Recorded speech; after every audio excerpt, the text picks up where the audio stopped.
Estamos sem discurso direto hoje para falar da mais recente iniciativa do Ministério da Educação. É o programa Retomar e dirige-se a jovens que ou tenham abandonado a universidade ou não estejam a trabalhar. É meu convidado, o professor Santana Castilho. Seja bem-vindo mais uma vez ao Discurso Direto.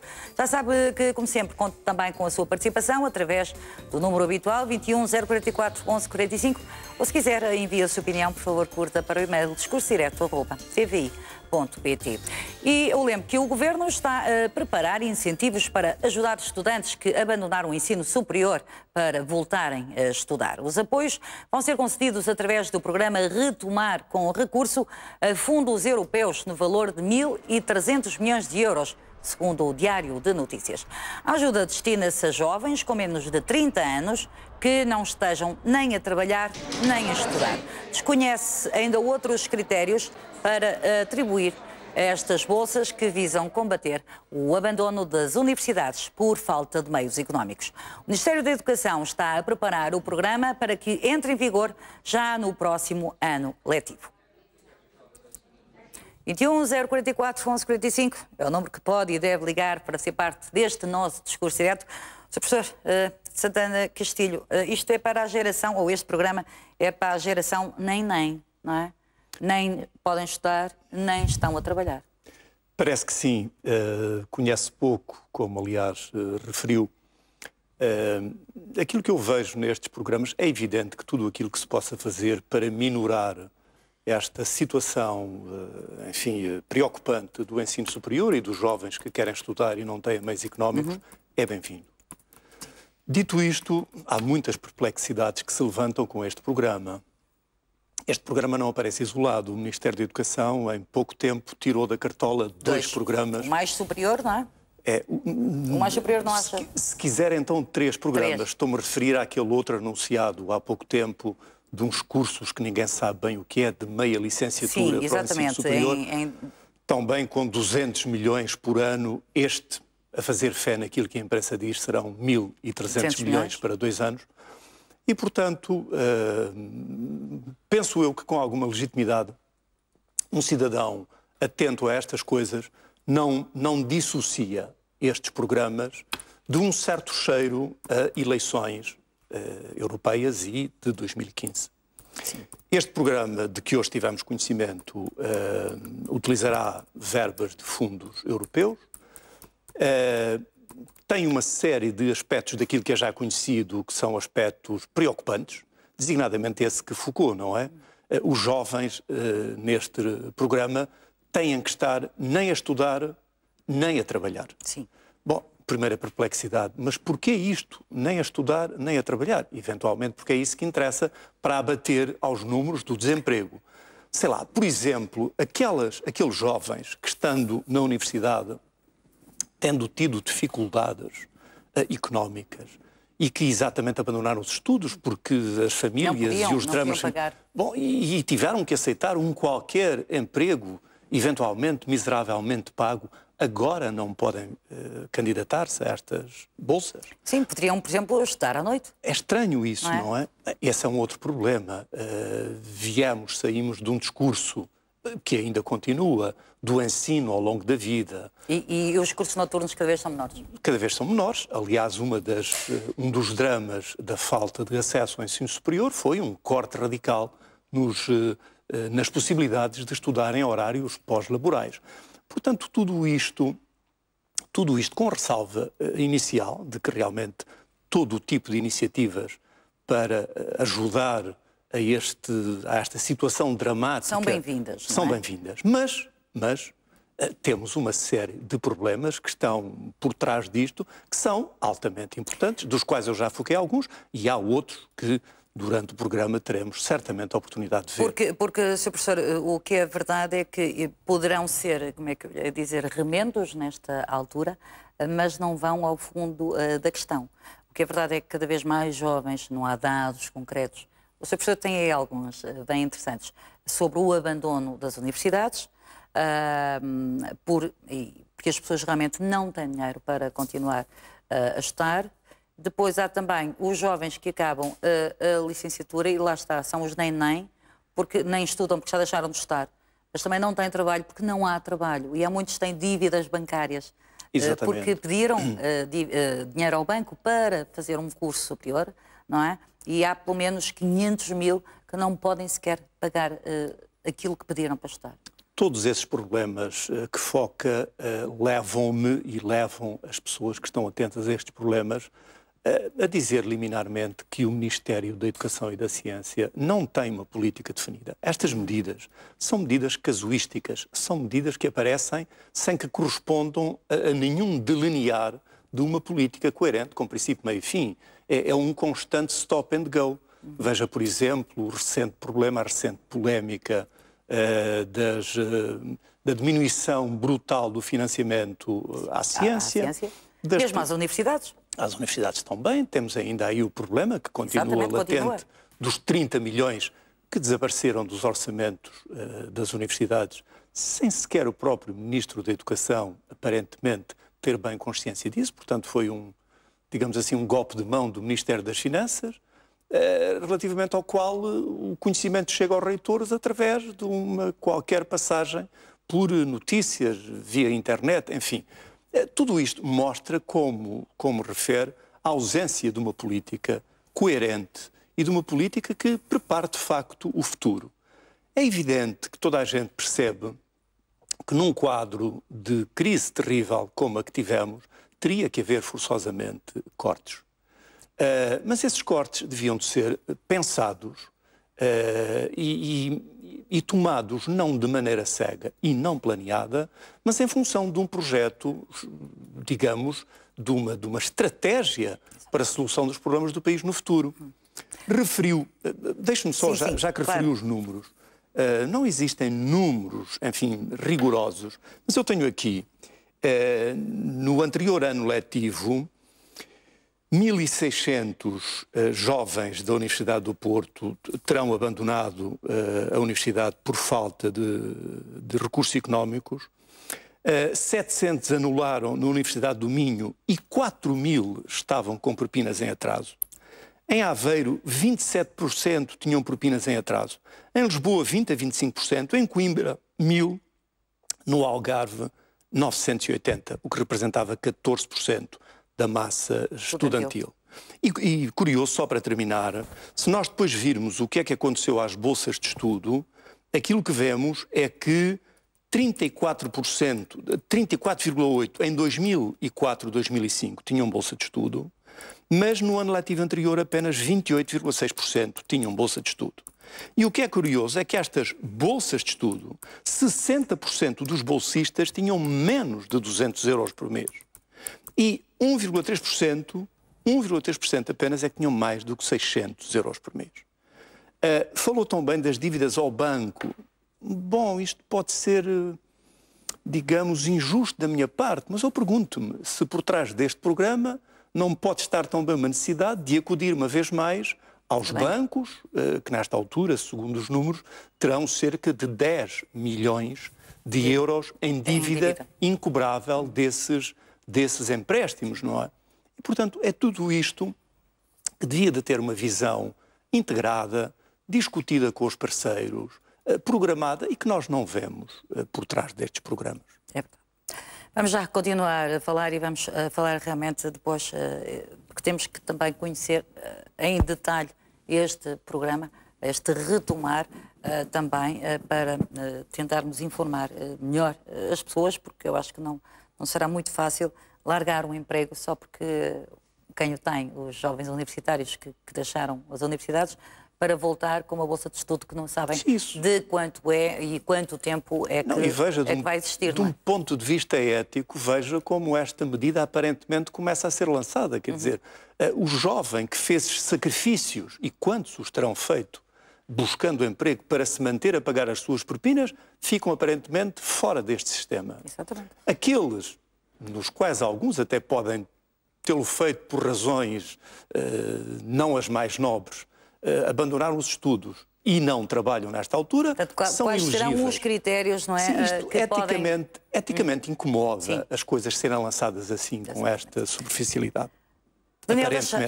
Daniel Teixeira, boa tarde, está a ligar do Funchal.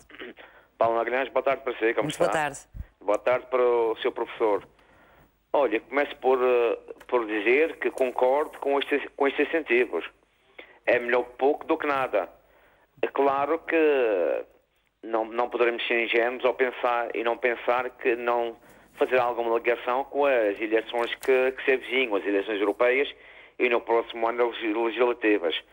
Mas para os estudantes, isto é melhor do que nada, porque vai dar a oportunidade a muitos voltarem a estudar.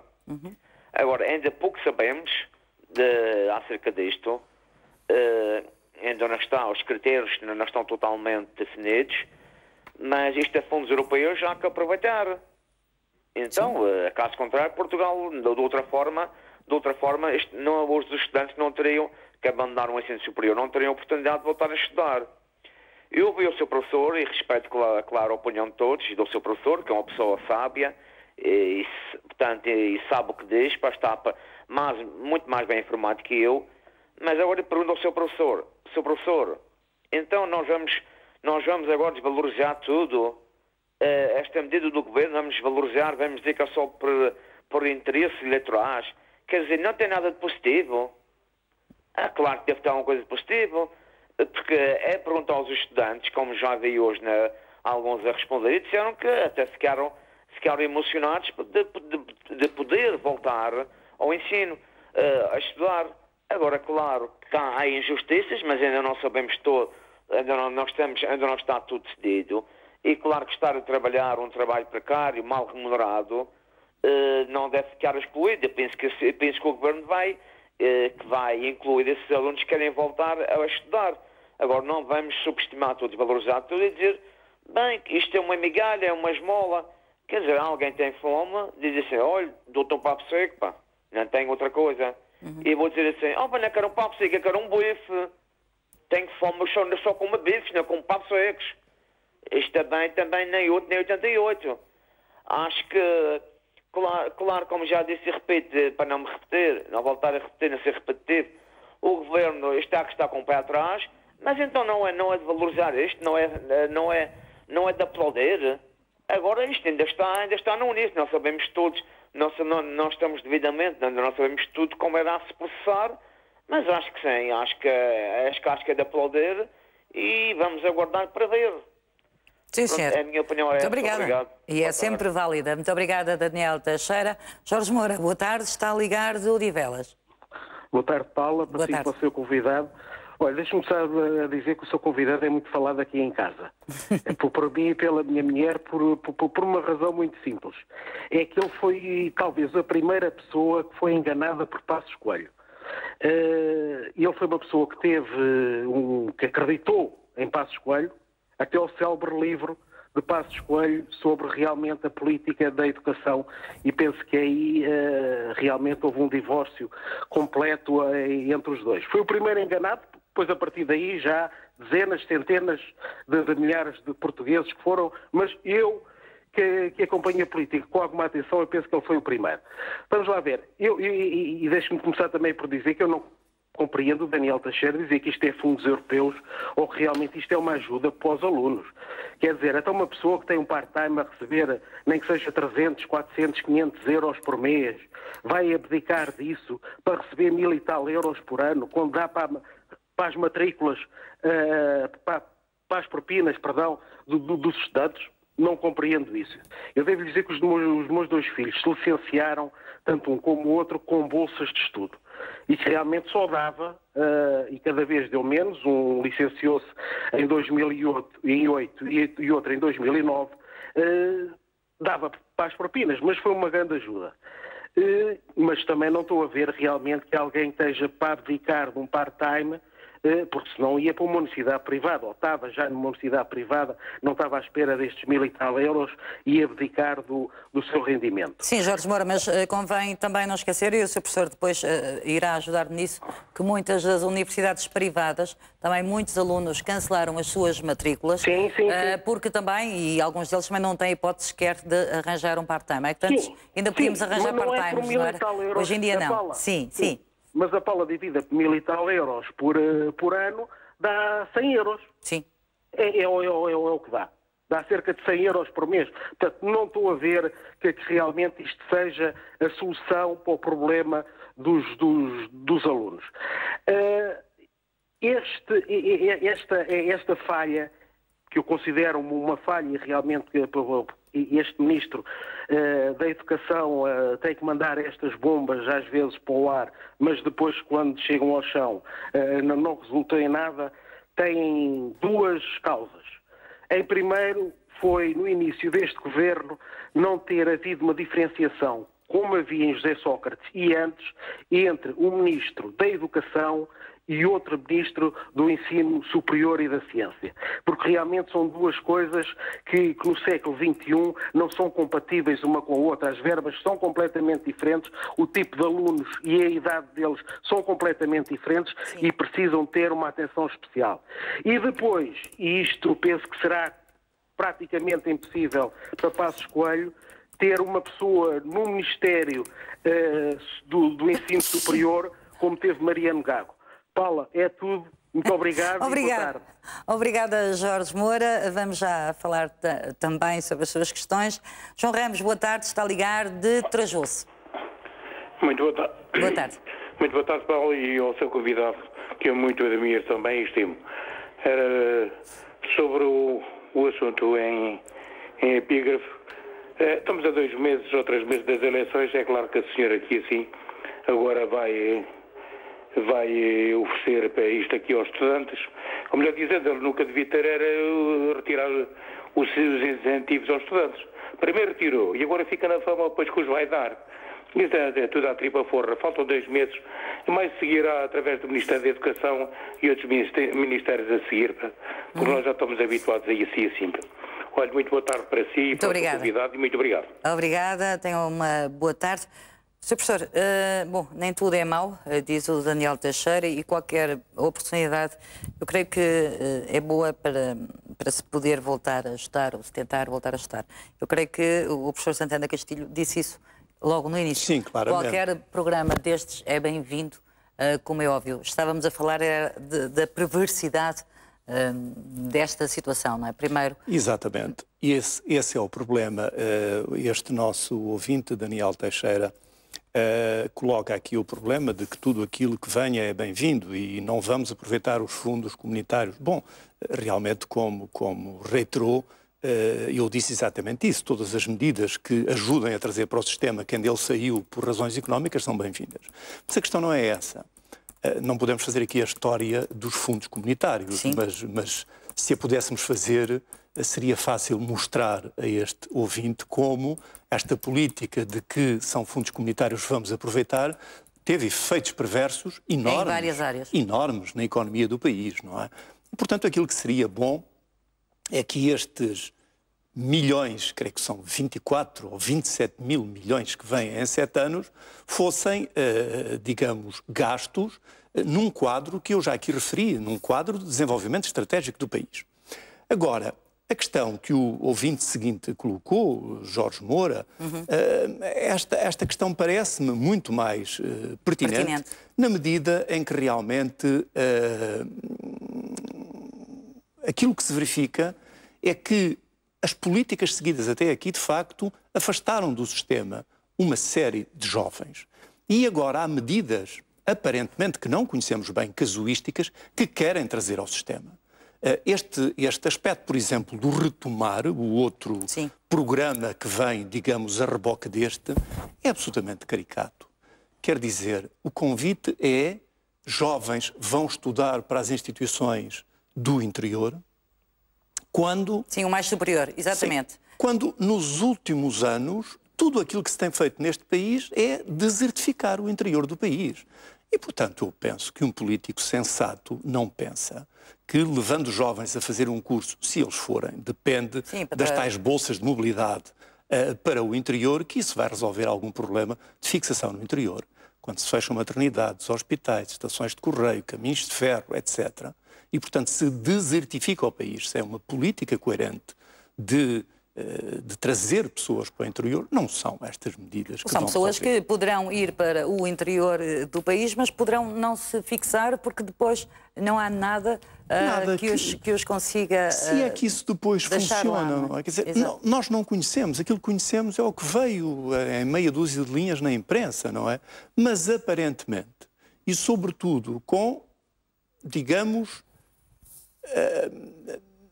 a convicção que temos de que estas medidas podem ser medidas eleitoralistas, e de facto há muita coisa que assim o mostra, eu penso que provavelmente estes 1.300 milhões poderiam ser gastos de outra maneira. Vale a pena dizer que eu tenho boa consciência de que há, digamos, imposições comunitárias. Mas aquilo que eu digo para Portugal também é válido para a Europa.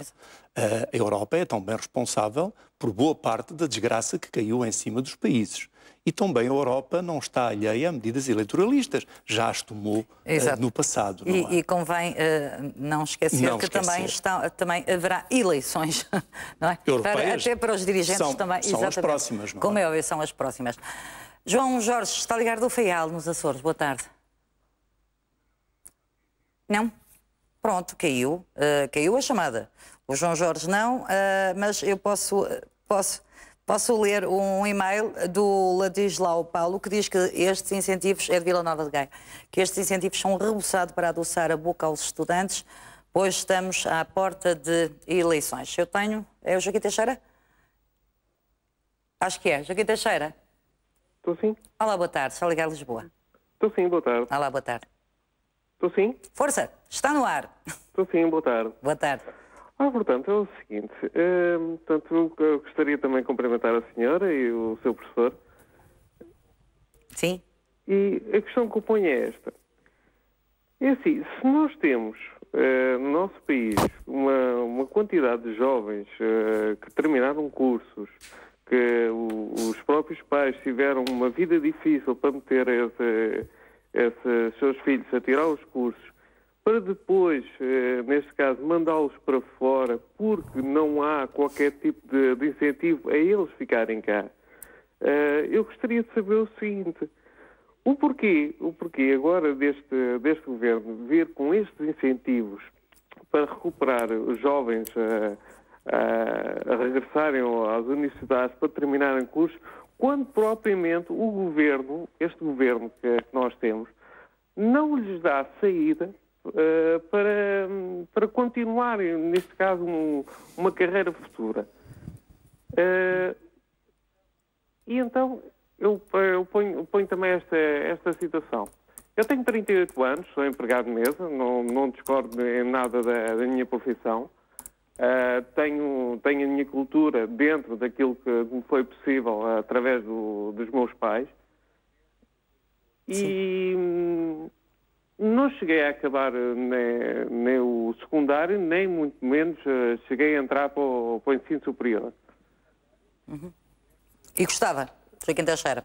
Pronto, eu gostava de ter tido uma hipótese para poder fazer algo da minha vida, que não esta, não é? Mas, claro, a própria vida dá muita volta e eu, infelizmente, tive que me agarrar à primeira situação que me apareceu. Sim, senhor. Agora, eu peço só um pequeno esclarecimento ao seu professor. É o seguinte... Diga, Joaquim. Se eventualmente este governo tivesse esta verba para, neste caso, um sistema interno que proporcionasse aos jovens, no final dos seus cursos, não terem que se deslocar para fora, porque, claro, ninguém gosta de sair do seu país, mas infelizmente é o que está a passar com a quantidade de jovens enfermeiros que... Não é só enfermeiros, nós vamos já falar sobre esse assunto. Joaquim, tinha alguma pergunta em concreto? Não, não tem. António Seco, muito boa tarde, está a ligar da Pontinha. Boa tarde, Dona Paula. Olá, boa tarde. Está bem? Obrigada. Prazer em vê-la. Muito obrigada. E a sua professora. Dona Paula, isto se fosse verdade era bom, mas como nós sabemos, farto de promessas e slogans deste governo, já nós estamos fartos. Como eu disse, se fosse verdade, era bom. Então, se nós temos um governo que não tem dinheiro para bolsas, para os bolsistas, para fazer investigação, se não tem dinheiro em termos de para pagar as bolsas para os estudantes, se não tem dinheiro para montar os cursos em termos de formação profissional, e agora assim num truque de mágica, porque, espera lá, porque temos as eleições europeias e depois vamos ter como reflexo as eleições legislativas. Então vamos lançar isto, porque isto dá um valor e aparece, de um momento para o outro, aparece assim um não sei quantos milhões de euros. Professora, Dona Paula, podiam fazer as coisas, porque isto, apesar de ser com verbas comunitárias, portanto eles já têm o plano, já sabiam. Agora, isto é mau demais para ser verdade, porque todos nós sabemos que isto é uma falácia, todos nós sabemos que isto não se vai concretizar, porque senão estes senhores não deixavam os nossos investigadores, portanto, pendurados, entre aspas, não é? Portanto, fazer investigação, as bolsas, os nossos bolseiros, se calhar com algum critério, tinham que ir fazer algum critério, porque se calhar algumas bolsas se calhar tinham que deixar de existir, porque se calhar não fazia sentido, alguns senhores, não é? Mas pronto, as bolsas continuavam a existir, e se calhar até reforçadas alguns, mas portanto, para que as pessoas acabassem o seu curso, não vamos agora, não senhor, não há dinheiro para nada, e de um momento para o outro dá-se o milagre das rosas e aparecem não sei quantos milhões para os estudantes que não conseguiram acabar. Repare, eu estou a ver a cara deste senhor, só falta o nariz crescer mais um bocadinho e aparecer-lhe uma bolinha na ponta do nariz. Portanto, Paula, eu não roubo mais tempo. Quem acreditar nisto, muito bem. Eu já acreditei no Pai Natal, mas, portanto, já foi aqui há uns anos. Muito gosto em ouvi-la, Paula. Joaquim Teixeira, muito obrigada. Não. Obrigada por ter estado também neste discurso direto. Sr. Professor, temos mais chamadas, vamos já atender, mas